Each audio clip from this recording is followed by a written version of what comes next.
Did God create the universe or became it? Truth is one and eternal. Realize oneness with it in your deathless self within.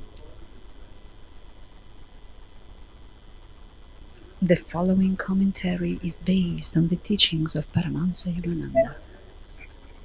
The Gospel of St. John, chapter 1, contains a passage that explains the essential truth that creation is a process of becoming. The universe is not separate from God, the Creator, but a part of Him, even as our own dream creations, during sleep, are figments of our consciousness. God is the life. God is the reality. Not a melody could be composed, not a poem written, were the melody and the poem not already there, simply waiting to be expressed. In Him was life, and the life was the light of men. And the light shineth in darkness, and the darkness comprehended it not. Ego-directed desire is like static. It distorts the radiate messages of infinity. But the pristine impulse from the divine, undistorted by limitations and delusion, is the life that gives rise to all that is. As the 7th chapter of the Bhagavad Gita states, I am the fluidity of water, I am the silver light of the moon, and the golden light of the sun. I am the Om, chanted in all Vedas, the cosmic sound moving as if soundlessly through the ether. I am the manliness of man. I am the good sweet smell of the moist earth. I am the luminescence of life, the sustaining life of all living creatures. I am self-offering in those who would expand their little lives into cosmic life. O Arjuna, know me as the eternal seed of all creatures. In the perceptive, I am their perception. In the great, I am their greatness. In the glorious, it is I who am their glory. Thus, through Holy Scripture, God has spoken to mankind.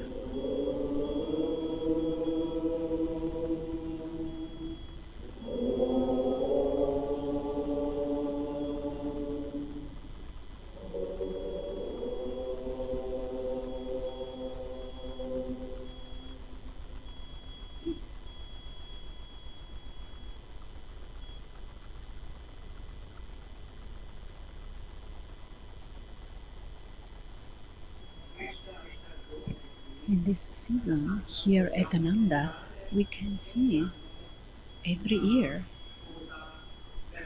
something very beautiful.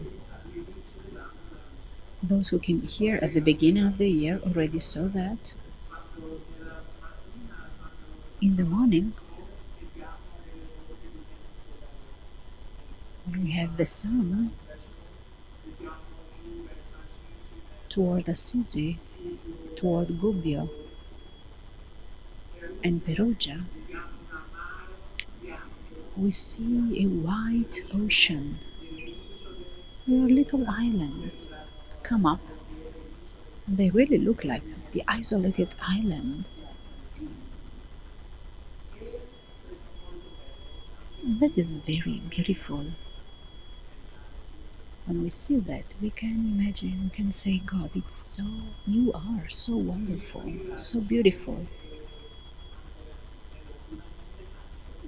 Now we have a nice sun and it's rather warm. When I have to go to town, and already it's foggy, cold. When we go even more down to Santa Maria, it's even colder, the fog is denser. And little by little, we get used to that. And after 2, 3 hours, we completely forgot the sun here. And that to me, it's a beautiful example.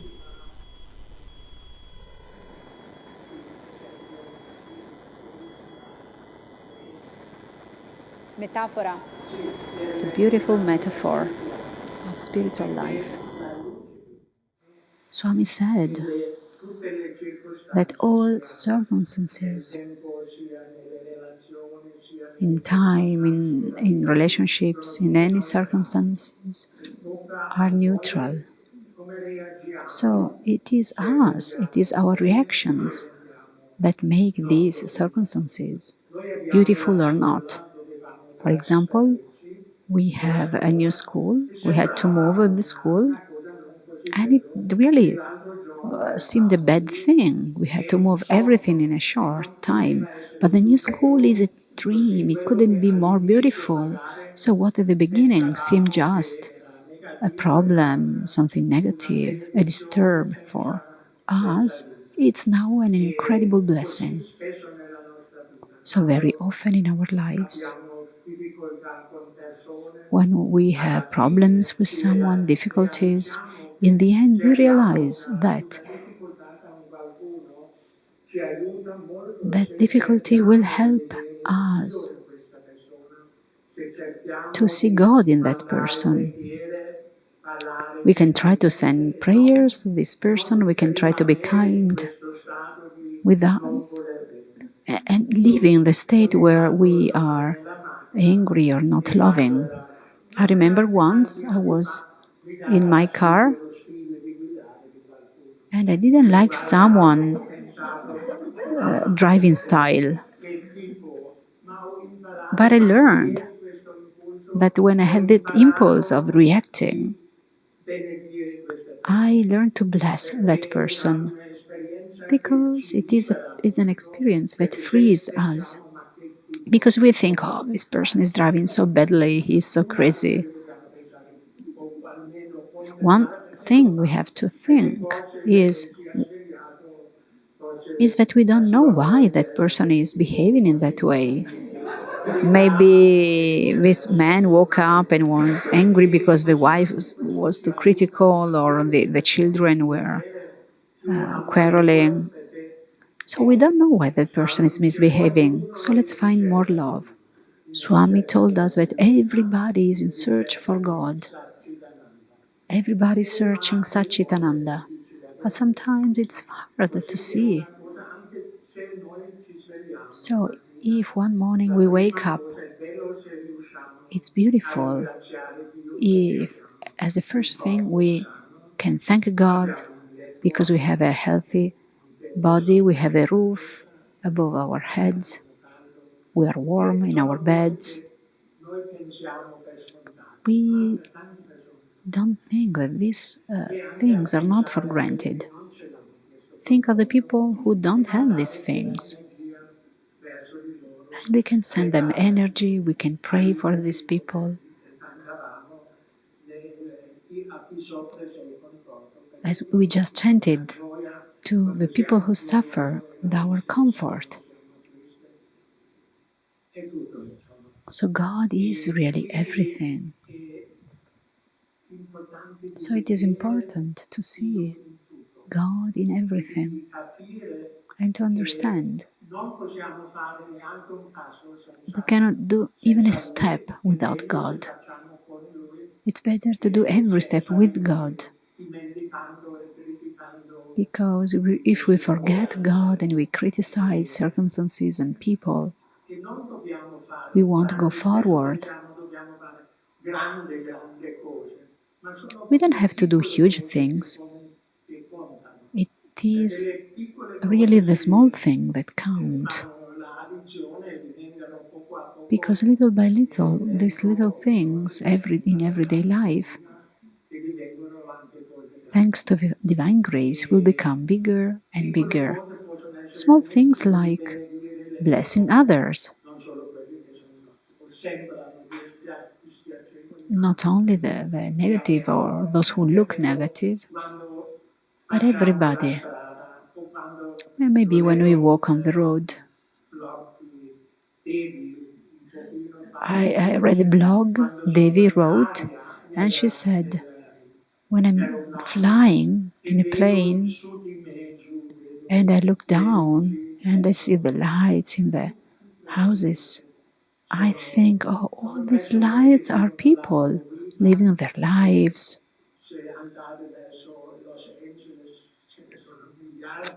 If you fly toward Los Angeles, you can see billions of them. Or in India, in the big cities. Think that every light is a life with pains, joys, delusions.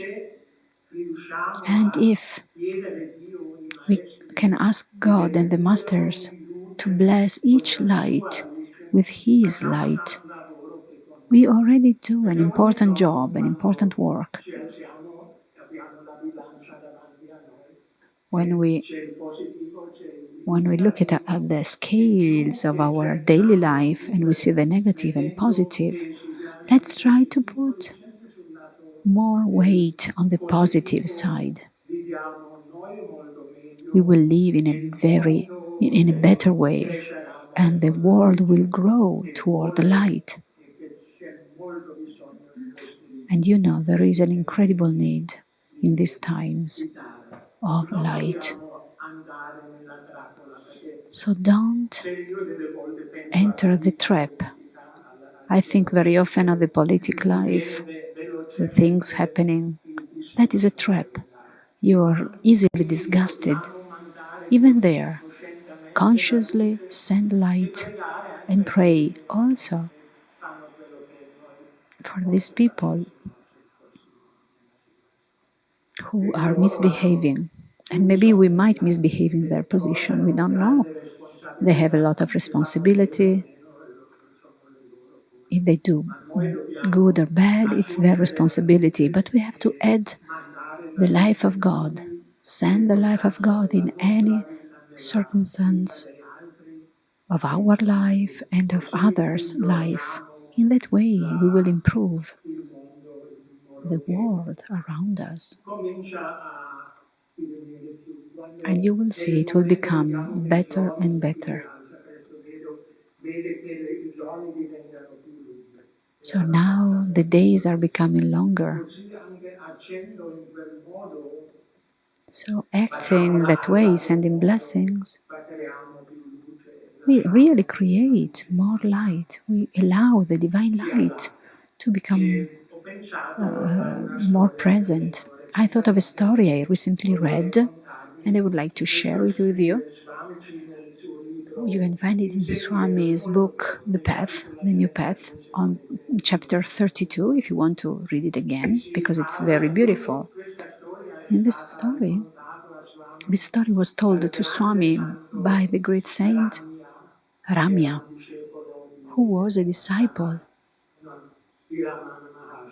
of Ramana Maharshi in the south of India. Ramya shared this story with Swami. It is the story of the great sage saint who lived in a village and had many followers going to him for advice.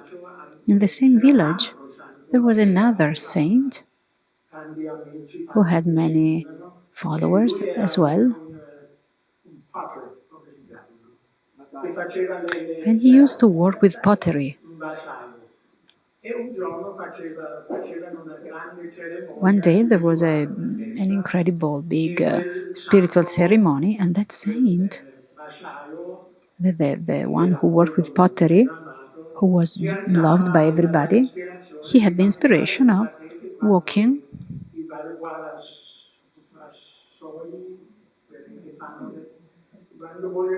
and you know that the people who make pottery, when they want to test their pottery,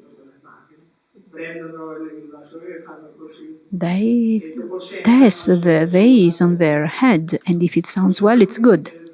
So what did he do? He went to all participants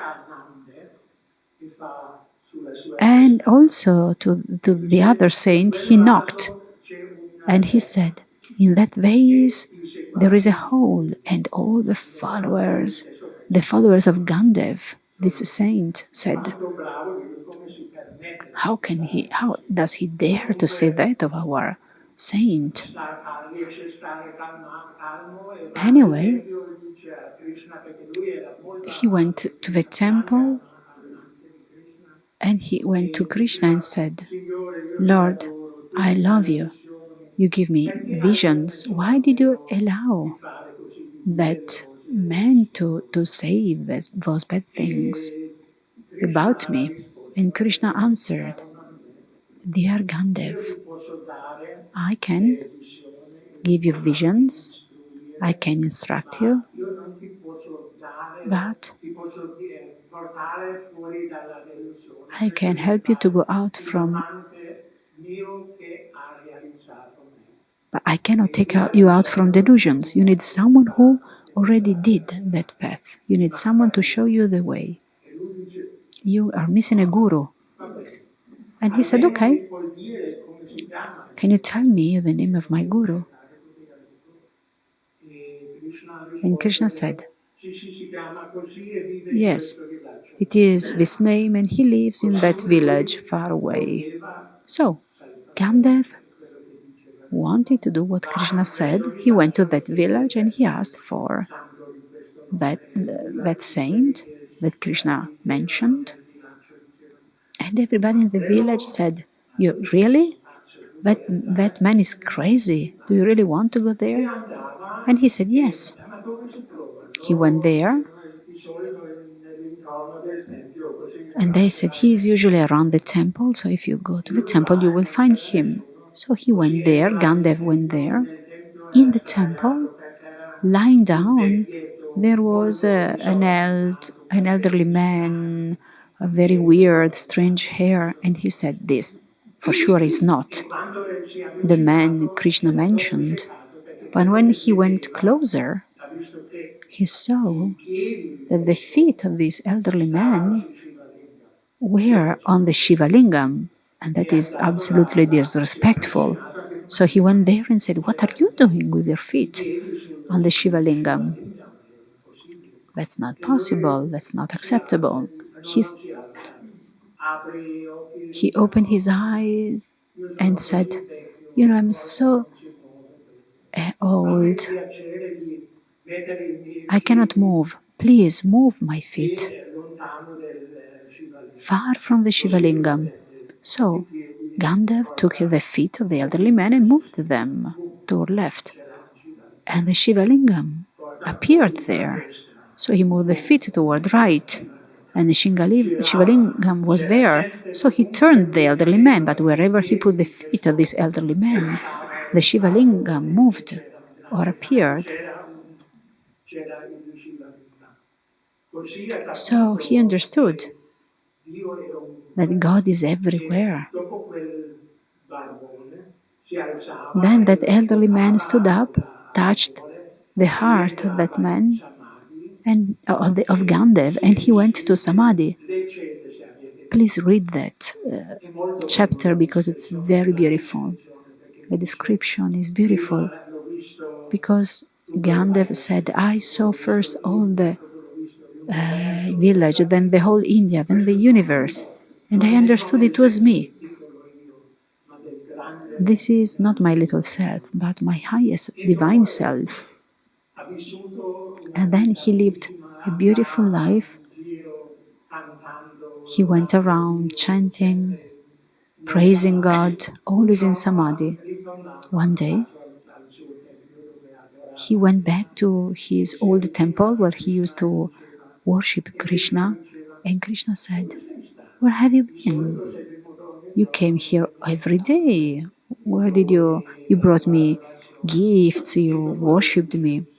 And Gandev answered, he understood that Krishna was pulling his leg.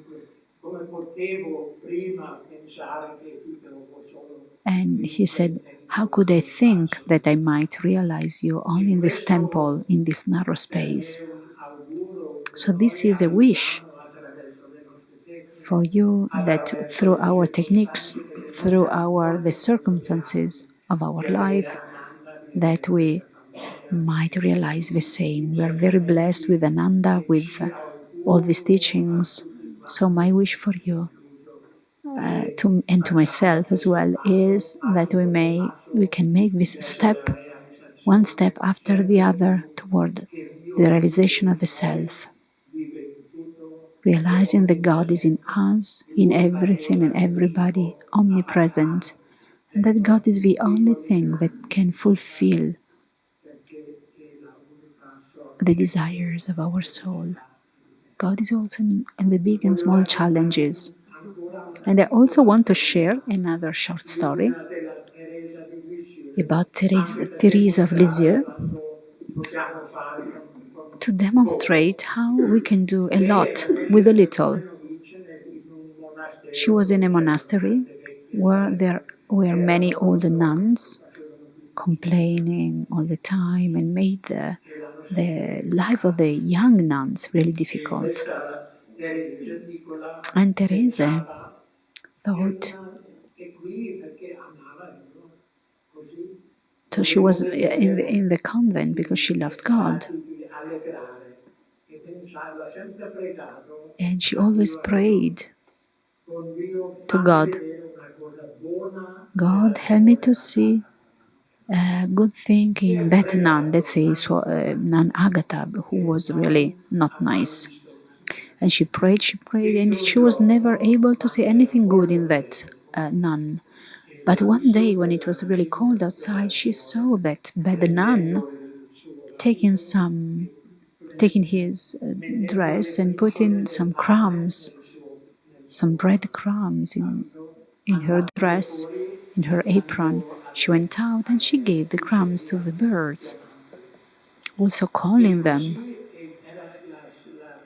So Teresa was so joyful, so happy. And she said, thank you, Lord, so much, because I saw that Nun Agatha loves the birds. And from that day, the story says that bad nun, became day after day happier. She found again the right way to pray God. She forgot bitternesses, her bitterness, and she became a nun who really loved God. And this is again what I wish you, that we might act in that way, not seeing difficult things or bad things in others, but always, because we all have something negative, but never lose hope. And I wish you a great Sunday.